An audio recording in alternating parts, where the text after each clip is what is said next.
নমস্কার বন্ধুরা, আশা করি আপনারা সকলে ভালো আছেন। কাকলি কিচেনে সকলকে স্বাগত। আজকে আমি বানিয়েছি আটা ও রসগোল্লার রস দিয়ে গজা। তাহলে চলুন কি করে বানিয়েছি দেখা যাক। এখানে আমি 1 কাপ আটা নিয়েছি, যে আটা রুটি খাই সেই আটাটাই নিয়েছি। এর মধ্যে আমি 2 চামচের মতন ঘি দিয়ে দিচ্ছি। আপনারা চাইলে সাদা তেলও ব্যবহার করতে পারেন। এখন ঘি আর আটাটাকে ভালো করে মিশিয়ে নেব।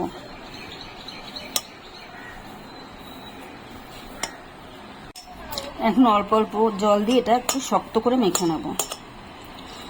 রুটি যেরকম আটা মাখি তার চেয়ে এটা একটু শক্ত মাখতে হবে।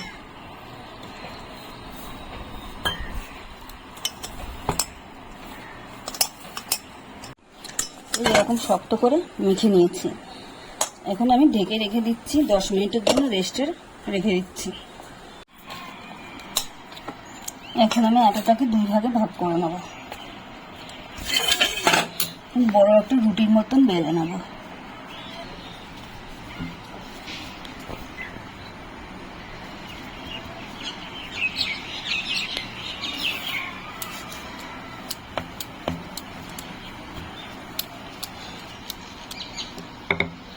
এরকম মোটাই রাখবো, মোটা করেই বেলতে হবে। এখন আমি 4 ধাপটা কেটে দিচ্ছি।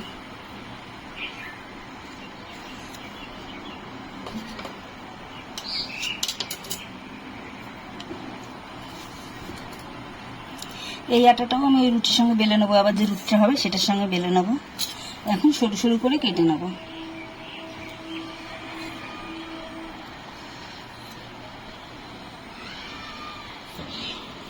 আচ্ছা, এখন মাঝখান দিয়ে একটা কেটে দেবো।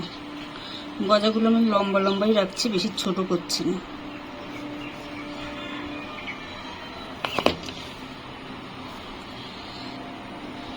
এই যে এরকম লম্বা লম্বাই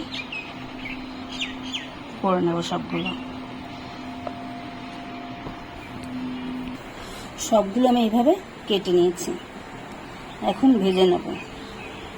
এখানে আমি সাদা তেল গরম করতে দিয়েছি। এটা মানে একবার ব্যবহার হয়ে গেছে, এই জন্য সরষের তেলের মতো মনে হচ্ছে, কিন্তু এটা সাদা তেল। হালকা গরম করে নিতে হবে। হালকা গরম হয়ে গেছে, এখন আমি গজাগুলোকে ছেড়ে দিচ্ছি।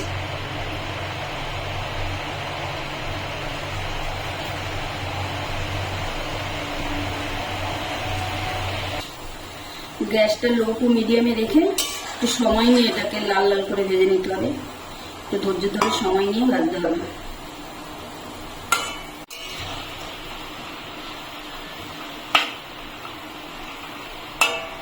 এই যে লাল লাল হয়ে গেছে আমার, এখন আমি তুলে নিচ্ছি।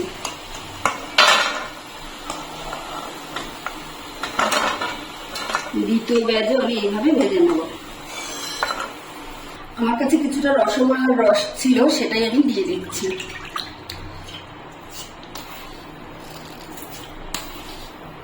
আর 3 চামচ চিনি দিলাম।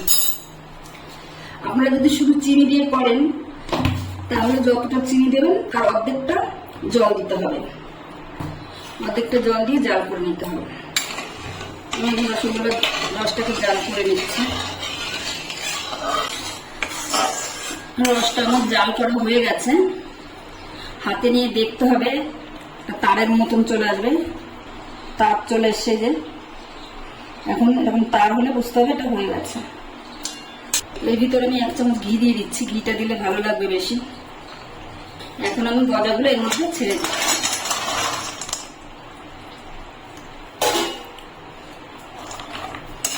এখন ভালো করে মিশিয়ে নিতে হবে জিনিস সঙ্গে।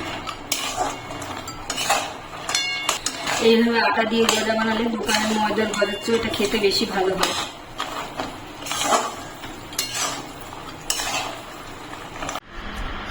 এখন আমি ঠান্ডা চিনিটা যত ঠান্ডা হবে এই জমাট বাড়তে আরম্ভ করবে। আমি এটা এখন পাখার নিচে নিয়ে এসেছি। গ্যাস থেকে নামিয়ে পাখার নিচে নিয়ে এসেছি। এটা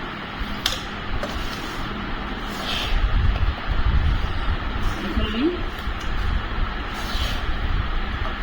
ঠান্ডা করে নিচ্ছি চিনিটাকে। চিনিটা ঠান্ডা হয়ে যাবে, গজার গায়ে শুধু চিনিটা লেগে যাবে। আপনারা এইভাবে রসগোল্লার রস যদি বেশি থাকে এইভাবে গজা বানিয়ে নিতে পারেন। আমার গজা তৈরি হয়ে গেছে, এখন একটা পাত্রে ঢেলে নেব। গজাগুলো আমার তৈরি হয়ে গেছে। এখন একটা ভেঙে দেখাচ্ছে কেমন হয়েছে। মানে শব্দ শুনেই বুঝতে পারছেন মুচমুচে হয়েছে কত সুন্দর। আর ভিডিওটি যদি ভালো লাগে তাহলে একটা লাইক করবেন, সাবস্ক্রাইব করবেন এবং কমেন্ট করে জানাবেন কেমন হয়েছে।